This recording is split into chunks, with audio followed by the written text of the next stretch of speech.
Oh, I'll be brave if you're brave. I'll be brave, but only if you're brave. And it could be just you and me. We'll be family. Just wait and see. Good evening, everyone. Welcome to tonight's Lung Cancer Living Room, where we will be talking about the path to lung cancer research funding and a call to action. Welcome to those of you who are able to join us during our live lung Cancer Living Room, and welcome to those of you who will be watching the post-live meeting. I'm Danielle Hicks. For those of you who may not know me, I am Chief Patient Officer here at GO2 Foundation for Lung Cancer. And for those of you who are new and may not be familiar with our Living Room program, it's a support and education series that we created with the patients in mind, specifically people living with lung cancer and their loved ones, their caregivers, and the lung cancer community as a whole, with the goal of really bringing to you live and in real time educational talks from key opinion leaders, some of whom you will meet tonight on our panel in the lung cancer community, and really in a format and in a language that's hopefully easy for everyone to understand.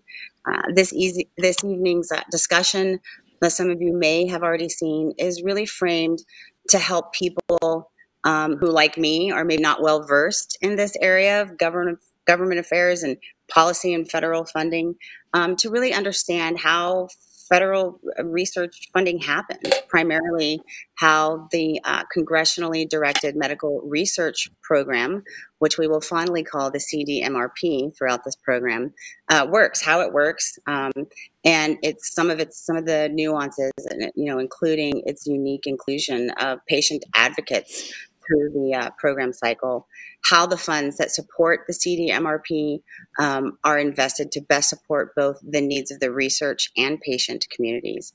And importantly, as well, we're going to discuss how you can help us, this call to action, how you can help us with your voices to move the needle forward and increase federal funding for lung cancer research. So thank you again for joining us tonight. We have first up Dr. Marielena McGuire, who is the Program Director, Lung Cancer Research Program, Congressionally Directed Medical Research Programs, U.S. Army Medical Research and Development Command. We have our very own GO2 team member, Elridge Proctor, MPA. She's Senior Director of Government Affairs for the Foundation. We have Jim Pantelis, who, for those of you who are veterans to this program, will recognize him as a survivor and advocate. He's on the GO2 Foundation Lung Cancer National Ambassador Council and a past participant in living room programs. And then we have Elizabeth DeJong, who is a survivor advocate and on the GO2 Foundation for Lung Cancer Voices Summit Planning Committee. You're going to hear a little bit more about the Voices Summit coming up.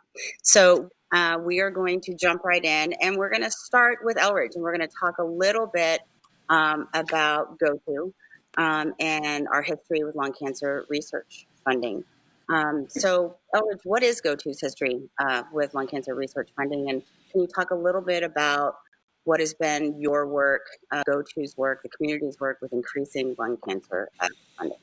So the GO2 Foundation works actively to increase both public and private research funding. GO2 started advocating directly for increased research funding at the National Cancer Institute at the NIH. Then in 2008, under the former name Lung Cancer Alliance, GO2 Foundation established a dedicated research pipeline known as the Lung Cancer Research Program that is within the congressionally directed medical research programs administered by the Department of Defense. I joined GO2, I may have shared this about 5 years ago, and within the 5 years, my work has been in increasing and developing a number of GO2's legislative initiatives, which includes increasing research funding. And my approach sort of has been to reestablish the Congressional Lung Cancer Caucus each new Congress in order to have champions to lead our research funding request. within the past 2 years, our efforts has been on restoring the funding level of 20 million, which is what the lung cancer research program was established with. When I arrived, it was clear that the program had been cut in half, I would say within the first 2 years of its establishment. And so it became a critical focus to bring restoration back at the $20 million level. To date, our efforts have been towards increasing research funding so that we could establish new historic levels for the lung cancer research program, which is why GO2 stands proudly with the community of advocates today in making an ask of $60 million for the lung cancer research program. We have secured the Caucus chair, Representative Brendan Boyle, to lead the ask of $60 million for this year's funding request. As many of you know, and you have been a part of this process, annually, Congressman Brendan Boyle leads and circulates a Dear Colleague letter asking your representatives to sign on in support of his ask. Well, this year, the focus and the ask will be of the $60 million. Another way or example that I'd like to highlight that GO2 works to increase research in lung cancer is through a process known as report language. Report language is simply explanatory statements that accompany the funding bill. And in doing so, the committee is able to speak directly to research agencies with statements that are encouraging, that give direction in increasing research on lung cancer. And it can address a number of topics from preventive services to women and lung cancer, to even looking at survivorship, making sure that research is being done across all subtypes of lung cancer to increase survivorship, not just in small cell, but across all types. And I think a good example of how this has been effective too is through proposed legislation. GO2 was instrumental in passing the Recalcitrant Cancer Research Act in 2013. And what that did is it pretty much required the NIH to develop a research framework on small cell lung cancer. But Congress did this without providing new or increased funding to the agency. It simply required and mandated that it be done, and it required the NIH to use existing funds. And so GO2 was successful in doing it back then, and we're trying to do this again through the Women in Lung Cancer Research and Preventive Services Act, where we're trying to increase research in areas to build our understanding in lung cancer in areas where there is a gap, but also requiring coordination of agencies and increasing the level of research without new money, but through the existing pot. Because annually we advocate for NIH research funding, CDC, NCI, FDA, all the research agencies.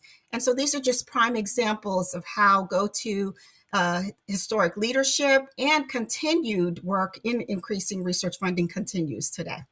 You mentioned in that conversation the Lung Cancer Caucus. Can you explain to the folks what a Congressional Lung Cancer Caucus is? Sure. I'm going to do it in a very simple way. All of us are familiar with membership organizations. Well, that's what a caucus is. It's a congressional membership organization, or in other words, a group of members of Congress will come together and convene to discuss a particular issue or to achieve a common goal. A great example is the Congressional Lung Cancer Caucus. Again, it was established by GO2 Foundation and former Congressman Rick Nolan. And the caucus today serves sort of as a clearinghouse to aid members in their understanding of lung cancer issues. Along with this caucus, we need Congressional Lung Cancer Champions. Can you talk a little bit about what we mean by Congressional Lung Cancer Champions and how we develop them? So congressional champions are who, to get any work done, to propose any type of legislative initiatives, you need a sponsor. And that sponsor is the individual member of Congress who will then take the charge, lead that, and make the request for you, the constituent or the organization or the community. how we or you individually would go about developing a champion is really through consistent advocacy. You do this in a few ways, through annual meetings with your representatives, consistent communication that would include making telephone calls, sending emails, follow-up letters, just any one of those touch points. We make it very easy at the GO2 Foundation, where advocates can simply go to our website, and just with the click of your mouse, you can easily send an email, you can send a tweet, you can share a story with your representatives just using the tool on our platform. And then another way is simply by joining us for real life action. I actually would like to personally put out an invitation for anyone interested in advocacy to join us and register for our summit May 16th through May 17th. This gives you an opportunity to participate in pre-arranged meetings with your representatives. We will schedule all the appointments for you, provide you with the tools, the training, all the specifics that you need to be a strong advocate in making the ask for the $60 million. And really, that's just how you go about it. If you choose not to join us at the summit and you'd like to try to develop champions on your own, you would simply need to contact your representative and ask them for their process, find out how you can engage with them, how to go about to schedule an appointment and follow their processes. And in doing so, you can also send a letter, share your personal stories, but just be sure you provide the data points to make the connection, to develop the relationship, and to get their support. And make sure you make an ask, because without that, they don't know what to do. So you've got to be clear on what exactly you need them to do. Otherwise, that's just how we go about it. And the Lung Cancer Caucus is a great example of how GO2 develops champions. What I want you to sort of express or reiterate next, Elridge, is like the benefit in banding together and creating this army, if you will, within the lung cancer community for these asks. Why is that important? What's the benefit of having these voices? Sure. The benefit of working together is the success, right? We share in the disappointment together, but working together, we also share in the success. Members of Congress like for groups to work together and come to them with one ask. I would say the benefit of this community working together is knowing that each of you can be the cure. And so working together is the cure. I personally have always stressed the power of our community, that when we're together, when we advocate with one voice, how strong our community is. The state of our community can be quite strong working together. And so therefore, I think we each need to work at providing a face to lung cancer, the face that you give, the face you represent, making sure that there is a face of a mother, a father, a brother, a sister, a daughter, a child, a neighbor, and making sure that their stories are told, your story is shared. Members of Congress need constituent stories to underscore the need in their district, in their state, in the country, and understanding that when we create that national impact for them, that is what underscores the why. Why is lung cancer a national priority? Why does lung cancer deserve immediate attention? Why does lung cancer need and deserve increased funding, but not just one time? It needs consistent increases in research funding. Fantastic point, Elridge. We need those voices and those faces. We can speak on your behalf, but we aren't walking in your shoes. So it is so very important. Marielena, we're going to turn to you, and we're going to focus primarily on the CDMRP and the LCRP. We know that the NIH and the CDMRP are the two largest funders of lung cancer research. Can you talk a little bit for us tonight about the type of research that the CDMRP funds? Thank you very much for the question. This is definitely a question that we often get, or asking about, well, what's the difference between CDMRP and its grant funding versus that of the NIH and NCI, National Cancer Institute. So at CDMRP, we like to say that the research we support is purposeful. We're not funding research for research's sake, but we're using research as a tool to get to the answer. In this case, of course, we're talking treatment and ideally a cure for lung cancer. We are acquiring knowledge and material products that we're going to use to address the gaps in care for patients or consumers. And I'd like to give a little definition when I say consumers. What I'm talking about is a consumer is referring to an individual who is affected by a particular disease. Obviously, in this case, for the LCRP, it's lung cancer. The other programs at CDMRP may be other cancers. It could be an injury. We're talking, unfortunately, from our service members abroad, spinal cord injuries, PTSD, and the like. Depending on the program, it has slightly different definitions. So for the LCRP, a consumer is a survivor or a person living with lung cancer. We feel it's very important to have that representation within the program, and they're involved at all levels, which I'll talk about a little further. So CDMRP has a unique funding process that not only benefits researchers because we look to approve funding from really cutting edge ideas in the field that other research funders might shy away from because they're pretty risky and perhaps don't have a lot of what we refer to as preliminary data. It's just, but it's out of the box thinking many times, and it's, if proven possible, then it could really move the field forward, make significant steps forward.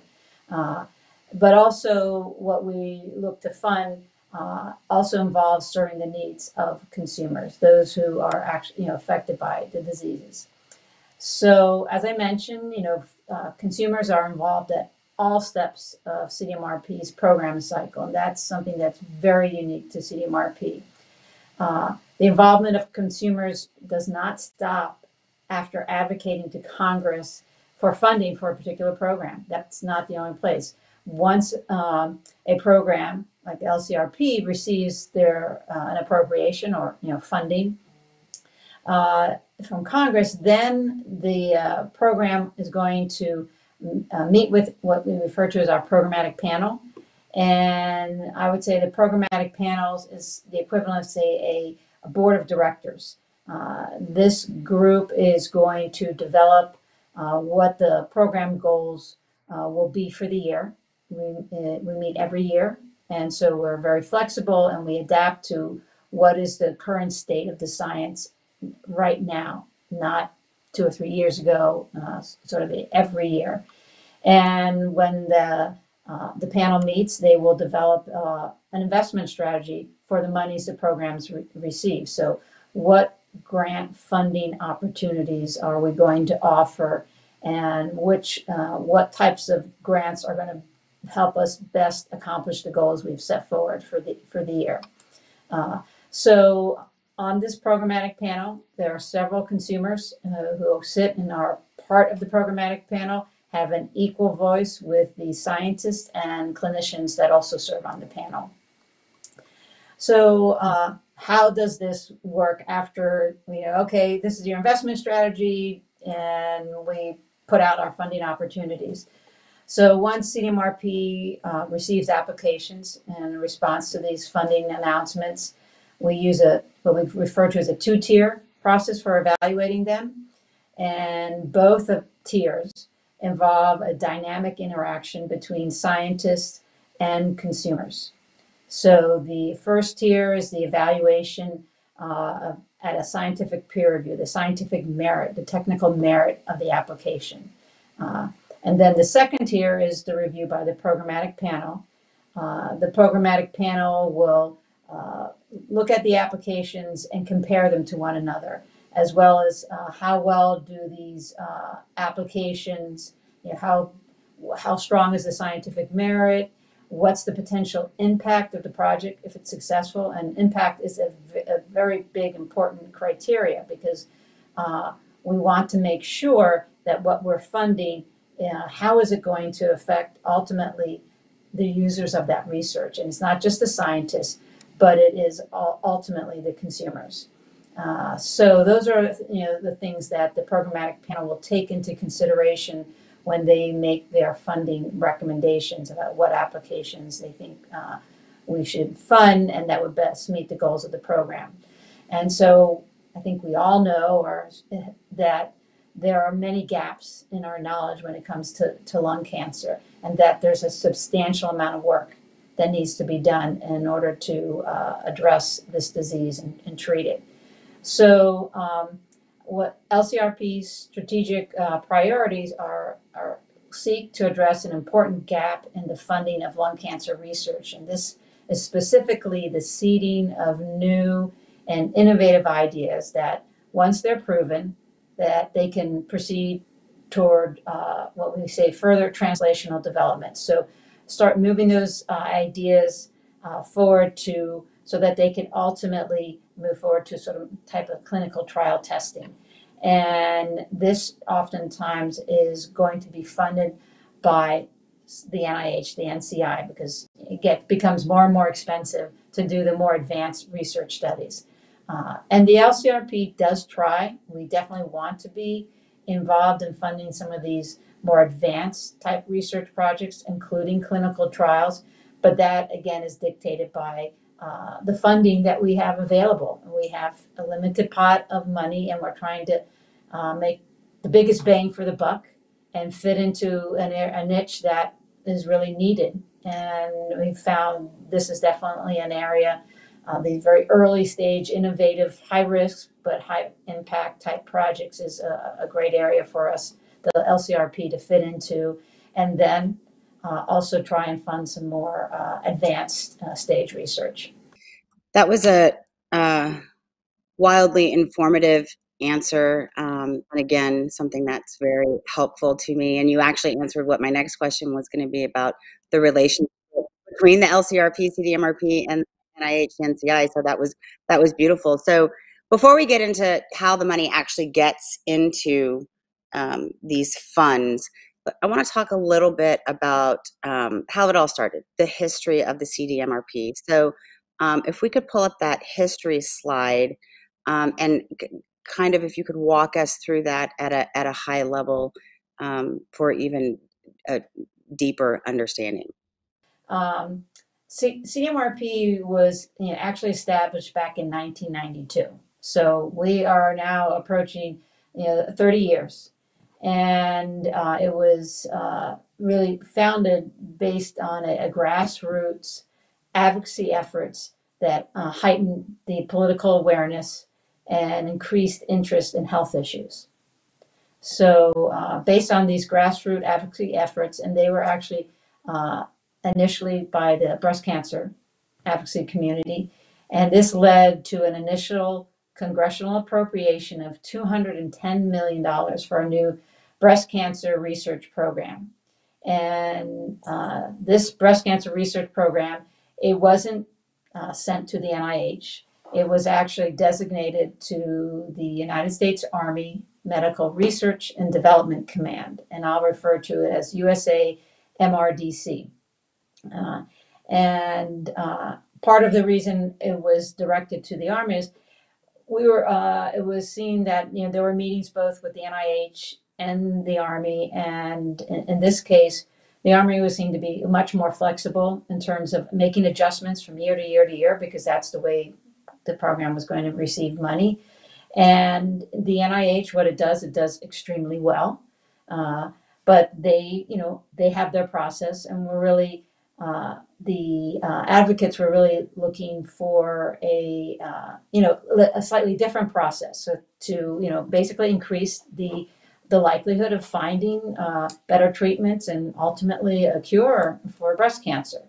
So once the Army received, our USAMRDC received these funds, they sought the advice of the National Academies Institute of Medicine, we'll refer to it as IOM, about how to most effectively manage, review, and investment strategies for these appropriations. So what the IOM recommended was, one, to use a two-tier review process, which that incorporates the strengths of a traditional peer review, technical scientific evaluation of the application, but also to consider the relevance to programmatic goals. What is the program trying to achieve? What are their goals each year? And to take that into consideration too, not just the scientific technical merit. And the other part was to have consumer advocates participate in both tiers of the review process. So along the entire way. So from developing investment strategies and focus areas and goals for the program through the process of reviewing the applications, and then ultimately at that second tier, assisting in making the recommendations of what applications to fund. So the success of that initial program, the Breast Cancer Research Program, the BCRP, led to additional programs and topics actually being added by Congress to be managed by the CDMRP. And then that's how it really became established. And it went from one program to 4, 5, 6, to the point now that we have infrastructure and manage over 35 programs, in addition to supporting other core efforts within the Department of Defense. So Congress has found that the management processes that are used by CDMRP, they're very well regarded, and we always receive high praises for the work that's being done, and that's why we see continued support for these CDMRP programs. Marielena, you talked about the BCRP, the Breast Cancer Research Program, and that $210 million. Let's talk a little bit about how the money gets there, and what maybe budgets and funding cycles are, and what the role really of these advocates are in the process. Okay, well, I think one of the biggest points I'd like to make, and we at CDMRP, we always need to point out, is that the funding for CDMRP programs are actually not part of the Department of Defense budget that is submitted by the President. So, the funds that support CDMRP programs are actually added by Congress to the Department of Defense budget after it receives it from the President's office. So this type of funding that's added by Congress is called Congressional Special Interest, or CSI acronyms. And it is the government. We love acronyms. CSI funding. So the next thing is, I know many people are not always all that familiar with the budgeting for the federal government, and how do our funding cycles occur? What calendar do we use? So we don't follow the typical calendar year. We're going from January through December, and instead we follow what is called the fiscal year. So the fiscal year for the federal government, it starts 1 October and goes through 30 September of the next year. So this means, for example, for fiscal year 2022, it started back on 1 October 2021, and it will go through 30 September of 2022. If Congress does not pass a budget before 1 October, for example, we are in this situation right now. The FY22 budget, it was not passed before the 1st of October last year. So in order to keep the government running, the Congress has to pass what they call a continuing resolution that provides funds for the government, and the amount of those funds are actually based on the last fiscal year's levels. And I'm not going to get into any further detail than that, but I think another key point here when there's a continuing resolution is the fact that in this situation, CDMRP does not receive funding since the money is CSI, that's Congressional Special Interest, and so it was never part of the original president's budget, and that's what is involved when they pass a continuing resolution. So we really need a budget to be passed in order to have the monies to support these programs. So we are now patiently awaiting signature on the FY22 budget.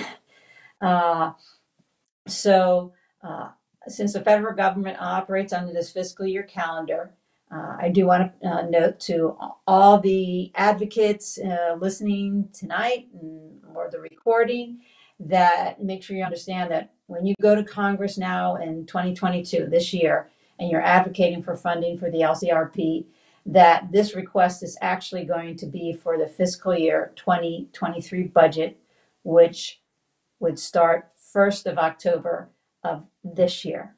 I know it's very, it can get confusing. It's the overlap, but that's the basics of it. Can you explain the difference between the PRCRP and the LCRP, and can lung cancer be included in both? Sure. So actually, thank you for mentioning about what is called the Peer-Reviewed Cancer Research Program, or PRCRP. This program is a bit different than some of the other cancer programs where instead of it focusing on just one particular cancer, like we have the lung cancer research program, instead it covers a variety of different cancers that do not already have a separate research program that's managed by CDMRP. So there are topics for this program, and these topics are determined by Congress each year. So the topics can change from year to year, and some continue every single year. Sometimes some of the topics in this program actually move out and become a standalone research program. So for example, kidney cancer used to be a topic in PRC. It is now its own research program. The melanoma also was a topic in the peer-reviewed cancer program and has a standalone research program managed by CDMRP. So the congressional language for the PRCRP is very specific, and it states that it's providing funding for research into cancers not addressed in the breast, kidney, lung, pancreatic, prostate, ovarian, rare cancer, and melanoma research programs. So that means any of those cancers that have their own research program, those applications need to go specifically to those programs, not to the peer-reviewed cancer research program. So within PRC, do want to point out that all the cancer topics, they are all competing for funding within that program.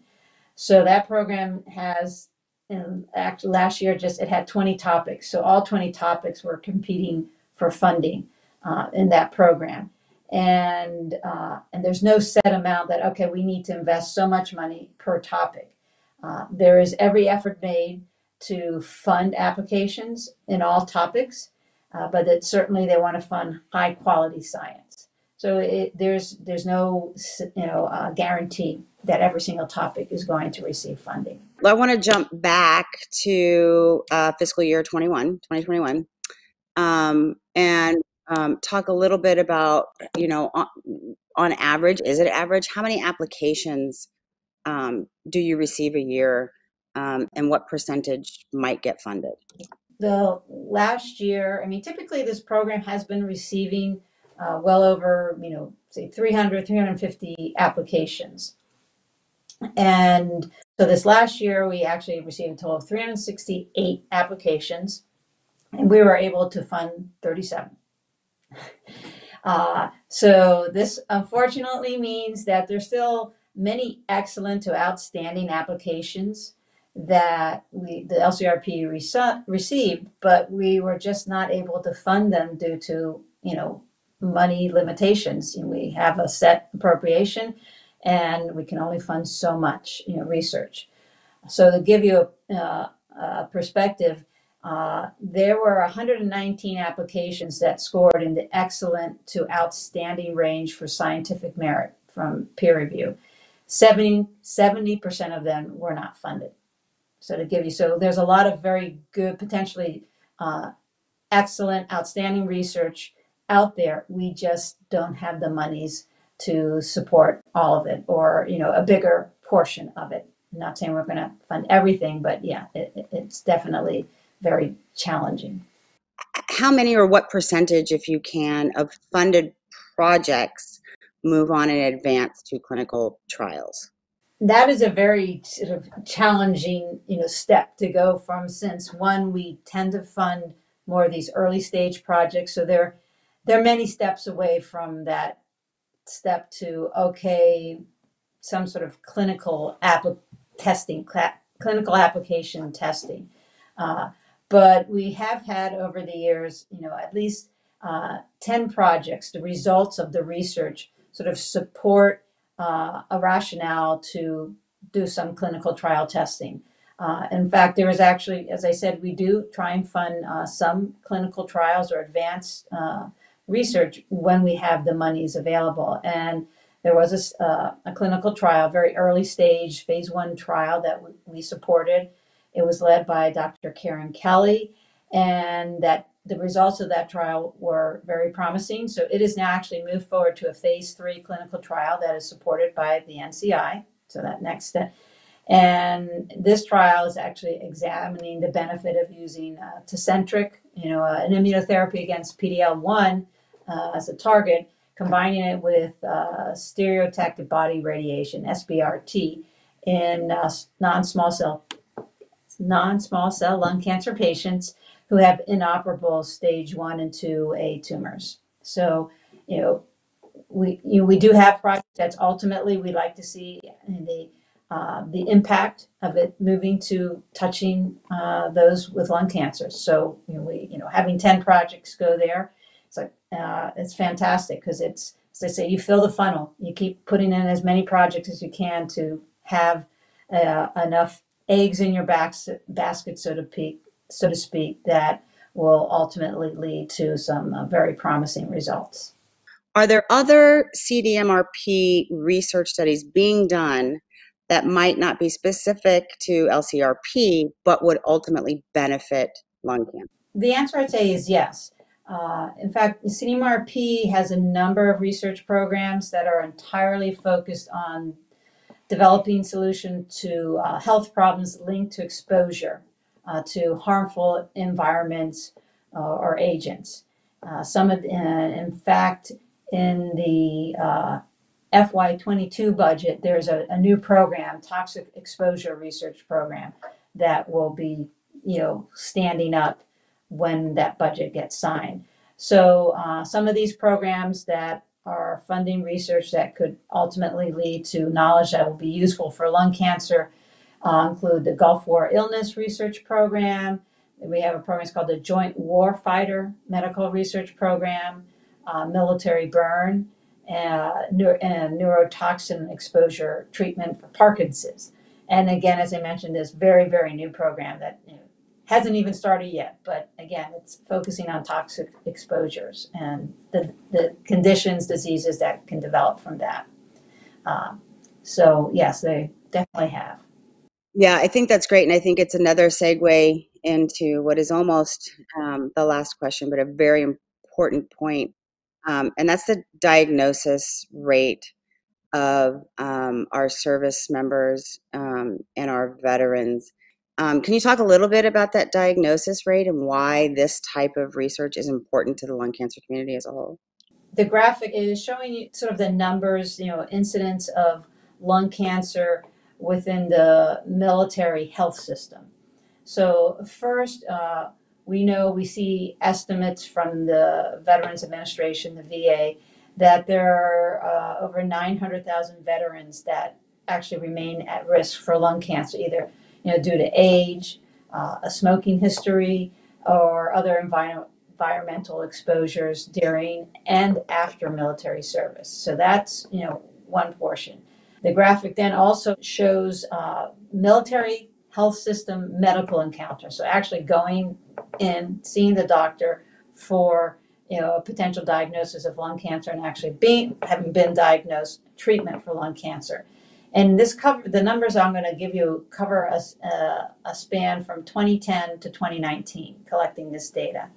So combined between active service members, so those are on active duty, as well as other DoD beneficiaries, which include retirees, veterans who are seeking their health care through TRICARE or a medical treatment facility, not the VA medical system, spouses, family members, as well as reservists. They also, these are all the beneficiaries within the military health system. So in that sort of 10-year time period, they saw over 130,000 individuals coming in being diagnosed with lung cancer. The next sort of piece of data that we have is that there was over 2.7 million outpatient encounters within the military health system for lung cancer. Over 2.7 million. That there's a cost associated with that, and that's certainly something that the military would like to try and address, because they want to make sure they can take care of their the service members and their beneficiaries. One last piece of data we have is hospital bed days. So people who have been diagnosed with lung cancer, and then of course having to be hospitalized for treatment.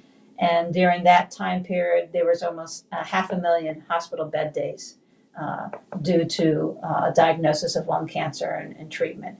So within the military health system, and that's just one small portion of all the individuals within the United States who are being diagnosed with lung cancer and receiving treatment. So it is definitely something that the military health system wants to address, not alone, as well as the entire general public.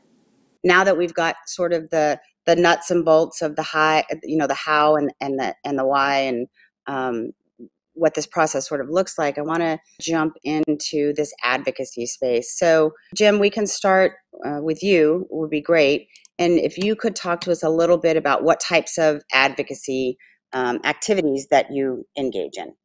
I'm involved in patient advocacy at just about every level that Elridge and Marielena mentioned. If anything, I do peer review at the MISHAR level, which is the state level that's funded by NIH, that does proof of concept research, clinical research. That then is typically the type of stuff that we want to prove that at the bench level, this is what's happening molecularly with this cancer and how it responds to this. It creates a proof of concept that can then go on to an organization like LCRP or the CDMRP programs.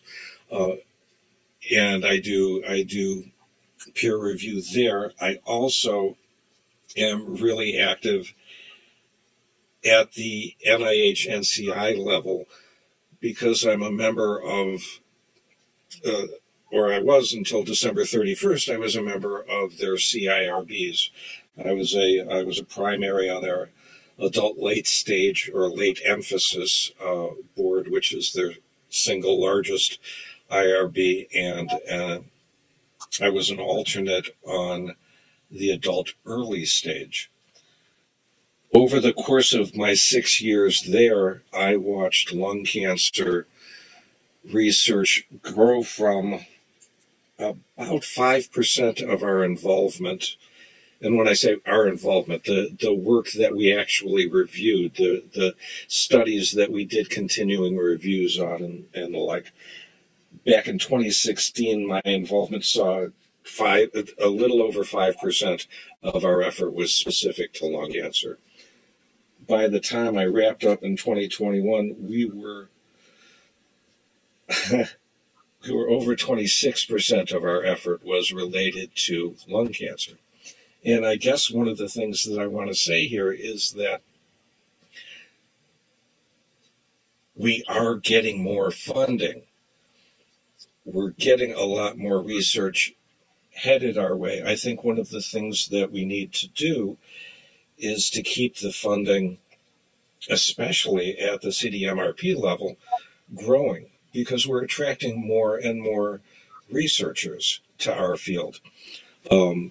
As Jamie Stutz puts it, we're the cool kids on the block because we're starting to see a lot of meaningful results. So we're attracting the best and the brightest in the research world, in the young research world, to look at lung cancer. When 10 years ago, all they wanted, they knew that there was no funding in lung cancer, so they were going off and doing everything but lung cancer. NCI in 2020 spent over $377 million specifically on lung cancer research. $377 million is a lot. It's a drop in the bucket from what we should want, but it's growing. We need to keep it growing. I think one of my biggest frustrations is that we spend time looking at pennies when what we really need is a 5-year, probably $25 billion effort to cure lung cancer. And we need it across the board. We need it at the proof of concept level. We need it at bench science. We need it at clinical research. And I think we're headed there. Your message here is sort of demystifying the funding, because you're right. I think most people do look to the LCRP as, well, that's all that's going to lung cancer. And I know that you personally in our community look deep at the LCRP and believe wholly that it is underfunded and want to work towards increasing the funding in that space. But you've talked, and I think you've made a really good point, that we are more successful than we think, and that there is more hope than we think. The sort of non-tangible or not, at the ready information is there. And you pointed out, the 2020 funding from NCI at $377 million. And I think you told me the NIH was around $447 million dedicated to lung cancer. And that does not include some of this ancillary science. Can you talk a little bit about your experience with what that is? Well, and the ancillary sciences are the studies that are solid tumor related, or the studies that relate to SBRT, that show processes that work in a larger number of cancers, where lung cancer is part of the study but not the emphasis of the study. SBRT, the money that went into SBRT science did not come from the lung cancer budget, right? It came from science budgets, but it has a huge impact on stage 1 and stage 2 lung cancers. I do want to get to Elizabeth and ask you similar questions, starting with your approach and your own, advocacy journey and what kind of activities that you engage in. My advocacy journey started very grassroots, in the sense that my husband and I did a local 5K and raised money for that portion, research portion of it. And that the next year that 5K was done away with, and I reached out to a good friend of mine who works for a pharmaceutical company in patient advocacy. And I said, I feel like my story isn't done as it relates to advocacy within the lung cancer community. I know you're not in the lung cancer community, but what would you recommend? And she actually connected me with, at that point, Lung Cancer Alliance, now GO2. And I got involved on a number of different levels, but primarily participated in that first on-site summit that I participated in. And Elridge was my partner in crime as we approached my representatives, and just seeing the value in putting a face to lung cancer that is different than the face that everybody equates to lung cancer. When I was diagnosed, I was 47 years old. I was active, and in meeting with one of the representatives, watching her face and the realization that I was her daughter's age when I was diagnosed, and that I could have easily been her daughter and it could have been a very different story. And making that connection, it was from that point on, it was an easy sell for me in terms of maintaining my advocacy within the community and being able to share my story and to put a name and a face to lung cancer for everybody who can't, or is maybe just a little too shy, or insert whatever reason. And so that is how I got started, how I've stayed with it. But one of my passion points in terms of discussion, and it's kind of twofold. One is, and feeding off of what Jim talked about in terms of stigma. I used to introduce myself as stage 4 non-small cell lung cancer, non-smoking. And I realized that I was perpetuating that stigma myth when I did that. And that as much as I wanted to kind of cut off those questions from people who might question, like, do you know why you got cancer, or that sort of thing, that to help the lung cancer community, I simply needed to introduce myself as a lung cancer patient, non-small cell lung cancer, and just not even talk about whether I had a smoking history or not. Because if we identify as non-smoking lung cancer, we perpetuate that myth that those that smoked had any choice or control over this any more than I did. And so, I think that we need to be very conscious as we advocate.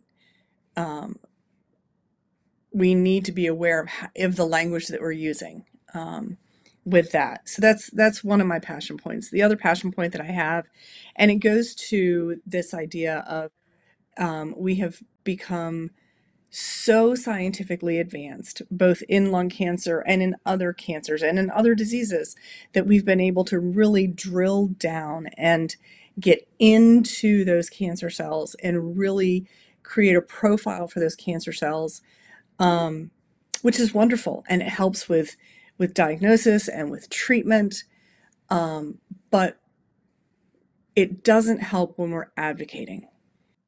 We don't need to be ALK positive. We don't need to be EGFR, PD-L1. We don't need to break down that to those base levels. When we hear other cancers talk about and advocate for themselves, they don't break down to those levels. We hear people talk about very high level breast cancer. You don't hear advocates for funding for breast cancer talk about HER2 positive or BRCA 1 or 2. They kind of leave that at the door when they come in for advocacy. And we need to do that when it comes to lung cancer as well. We need to reduce those silos, come together as one, and that's how we're going to keep pushing forward for this 60 million or 250 billion, whatever. Jim, what did you ask for? 25 billion? Whatever that is that we're asking for, that's how we're going to push those forward, is by presenting a unified front. So those are my passion points. I think in terms of what can GO2 do and how can GO2 help people advocate and find their voice, I can't think of an organization that makes it any easier. Elridge has done, and her staff and everybody with GO2 have done a tremendous job of putting together talking points, whether you're on site or virtually on site, participating in the summit and meeting with your representatives. If you are calling them on the phone and speaking with them, if you're showing up and meeting with them for a prearranged meeting in their office, in their home district, if you're sending them a letter, GO2 has all of those resources right there for you, that you can stay very broad and go with the very general information that they provide, or you can make it much more personal and add your story to it as well. And so for those of you that are just getting started with advocacy and don't really know where to start, this is a great way to do it. It's all right there for you. It's very clearly laid out. And then I would say that for me, the most important point that I would say probably isn't as clearly in writing, because GO2 tries to be very respectful of our time as advocates. But I would say we as advocates need to take the time to then follow up, and they keep your story in their head so that when those funding opportunities come in front of them, it's not just a lung cancer line item, it's your story in front of them. All I would add is that I've been going on the Hill, started with Lung Cancer Alliance. I've been doing it for a while. And one of the most meaningful things for me is how prevalent this disease is. Almost everybody that you meet with has their own lung cancer story. They lost an aunt, they lost a father, they know somebody that was meaningful to them that died. And getting them to talk about that while also incorporating your story so that you're making sure that they know that this is survivable and that it's only survivable if they support it. It's really important. Andy Levin is new in Congress. He's the son of Sander Levin. He's the nephew of Carl Levin. Carl Levin just died of lung cancer, right? AOC's dad died at the age of 41 from lung cancer. Everybody that you meet there has their own stories. We're not the outliers anymore. And I guess that's the story that I would want to take to the Hill every time I go, because I've survived 16 years now. Now, I have lost a lot of friends to this wicked disease, but I've made more. So we just need to show them that it is survivable, and that they need to support us and that we need their help. Thank you both so very much for bringing your voices here tonight and for being champions in this space and helping us to recruit and explain all of this. Marielena, you as well. Thank you so much for your detailed information on this process and how it works, and for really bringing it down to a lay level that folks can understand. Elridge, as always, it's a pleasure. You're a superstar. You know what you're talking about, and you do it so beautifully and articulately. So thank you. Thank you all again so very much. All of our panelists, all of you watching live, or those coming back to watch post live, Penn Media on the back end, the entire GO2 team who work tirelessly in different areas to bring not only this type of programming to you, but different programs such as the Voices Summit, which we heard so much about tonight. And then I would be remiss in not thanking our supporters. Without their support, we could not bring you this and other programming. So Amgen, AstraZeneca, Boehringer Ingelheim, Bristol Myers Squibb, Daiichi Sankyo, Eisai, I always mess that up, Foundation Medicine, Genentech, Merck, Mirati Therapeutics, Novartis, Regeneron, Sanofi, and Takeda. Thank you all for your support. Thank you all for joining, and we hope to see you next month. Oh, I'll be brave if you're brave. I'll be brave, but only if you're brave. And it could be just you and me. We'll be family. Just wait and see.